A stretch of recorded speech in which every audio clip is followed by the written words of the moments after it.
Emizannyo giriyo by the way okusookera ddala tuwa update ku baganda baffe abavudde mulambo ensi eno Rogers ne David abantu abatugoberera baali etaaze okumanya abagizi bangi abeetaaga okumanya bakusaba oba kuziika nteekateeka eri etolinayo kawo ku mawulire g'ofunye. Olunaku olw'eggulo nalabyeko in fact baleese omwana oyo ntandika endowooza n'owa Bulemeezi Rogers Sebyondya ku kisaawe ne bamukubako eriiso oluvannyuma abawagizi bamulabyeko n'abasambi nga bamukomezaawo kaawo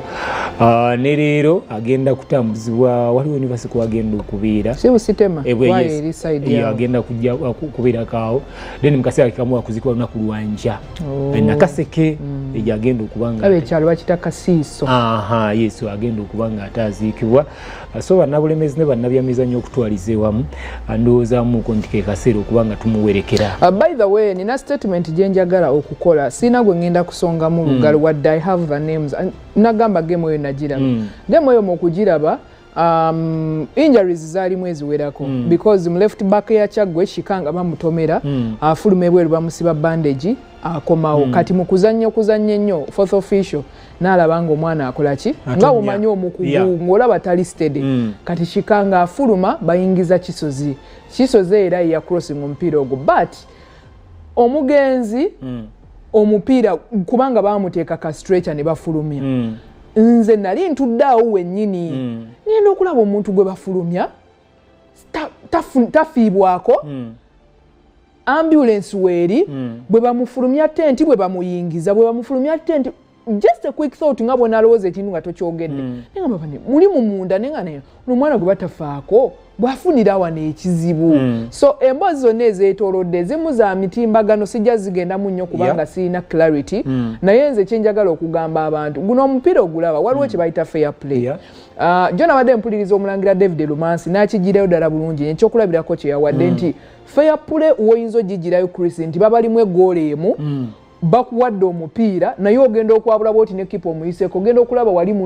opponent player atiiriika omupiira n'ogukuba n'ebweru banaye abatendesa bali mipiira gy'amasaza na buli muntu yena because omupiira gulinga muti waliwo omulandira waliwo ettabi waliwo ebibala waliwo ebikola ffenna guno omupiira si gwakufiirawo bw'oba olina ky'osobola okukola okuyamba omuntu kikole siraba lwaki babeera bakugaa nti gundi emmotoka oba oyina emmotoka kati walaba omupiira gwaliigi wano mu Uganda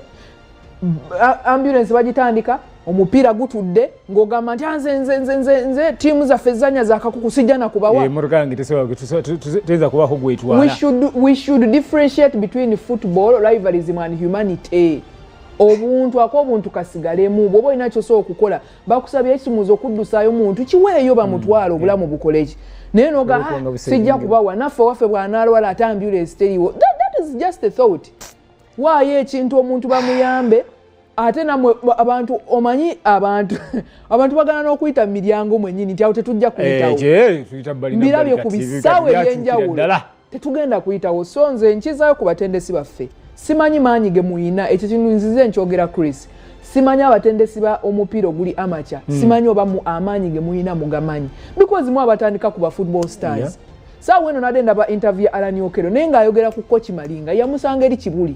kati omwana oyo ngeri gy'omusanze mu nekyomutaddemu kyagenda okukula ng'alaba ng'akkiririzaamu manke si manke ababazanyi mubalaba ng'abakulu ne babeera n'obwongo nga yeetaga kuwembejja ky'omugamba kyakola so banaye abatendesi baffe bamaneja omuzanyi ng'alina match ku Sunday naye nga bw'atakola kino kijja kukola bweki entuuko zibaawo Katonda bw'aba agezaagera bati ebintu bino ebijja ebirala bibeerako abaana abo tubasaba mubalage omupiira the real football tusiba tubyogera Abanigeria senga nali ndabajja mivadde ng'agamba bwe baali ku Leicester City bakere kiye nakyo bunga bagende Nigeria ne bakomawo simanya ne yagiyita simanya the lucky charm bunga besinga ku makulu nenga bakamiza nagera n'emipiira munana nga takubye yadde ya offside so ebintu sigala nti bye byavuddeko bakiki bati ndabye emboozi ez'enjawulo ezijja zizimbibwa ze sijja kugula bati nze kye nalaba nakiraba omwana bamuyingiza mu tenti bwe bamugjayo bamwetoolooza and this was a health issue so tubeeremu ak'obuntu omupiira guggwe eddakiika 9 obulamu ne bukola ki ne bugenda mu maaso so yembe